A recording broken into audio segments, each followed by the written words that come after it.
Welcome to my YouTube channel.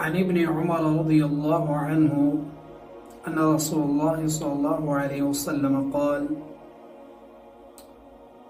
المسلم أخو المسلم لا يظلمه ولا يسلمه، من كان في حاجة أخيه كان الله في حاجته، ومن فرج عن مسلم قربة فرج الله عنه بها قربة من قرب يوم القيامة، ومن ستر مسلما ستره الله يوم القيامة۔ رواه البخاري ومسلم۔ معزز ناظرین و سامعین، حضرت ابن عمر رضی اللہ تعالیٰ عنہ سے مروی ہے، وہ فرماتے ہیں کہ اللہ کے نبی علیہ السلام نے فرمایا کہ مسلمان کا بھائی ہے، نہ تو اس پر ظلم و زیادتی کرتا ہے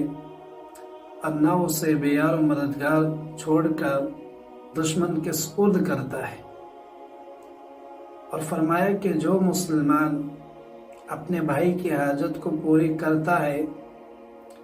یا اپنے بھائی کی حاجت کو پوری کرنے میں لگا ہوتا ہے تو اللہ تعالیٰ اس کی حاجت کو پوری فرماتا ہے، اور جو اپنے مسلمان بھائی کی پریشانیوں میں سے کسی پریشانی کو دور کرتا ہے تو اللہ رب العزت اس کی وجہ سے قیامت کے دن اس کی پریشانیوں میں سے ایک بڑی پریشانی کو دور فرمائے گا، اور فرمایا جو کسی مسلمان کی پردہ پوشی کرے گا اللہ تعالیٰ قیامت کے دن اس کی پردہ پوشی فرمائے گا۔ یہ حدیث اس لحاظ سے بڑی اہم اور جامع ہے کہ اس حدیث میں تمام مسلمانوں کو ایک خاندان کے افراد کی طرح رہنے کی ہدایات دی گئی ہے۔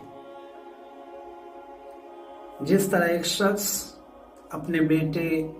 بھائی پر ظلم کرنا، مدد کے وقت اسے بے یار و مددگار چھوڑنا پسند نہیں کرتا، اسے کوئی حاجت ہو اسے پوری کرنے کی،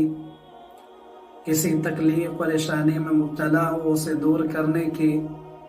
اور اگر اس سے کوئی غلطی کوتاہی ہوتی نظر آئے اس کی پردہ پوشی کرنے کی سعی کرتا ہے، کوشش کرتا ہے۔ یہی معاملہ ایک مسلمان کا دوسرے مسلمان کے ساتھ ہونا چاہیے۔ اس کا بدلہ کیا ہوتا ہے کہ اس سے اللہ خوش ہوتا ہے اور دنیا و آخرت میں بہترین صلہ عطا فرماتا ہے، اور گویا یہ ایک اجتماعی کفالت کا بہترین نظام ہے جس پر اگر مسلمان عمل کرے تو ان کے آخرت کے ساتھ ساتھ دنیا بھی جنت بن سکتی ہے۔ کاش کہ مسلمان اپنے مذہب کی ان روشن تعلیمات کو اپنا سکیں۔ اللہ سبحانہ و تعالی ہم سب کو سمجھنے کی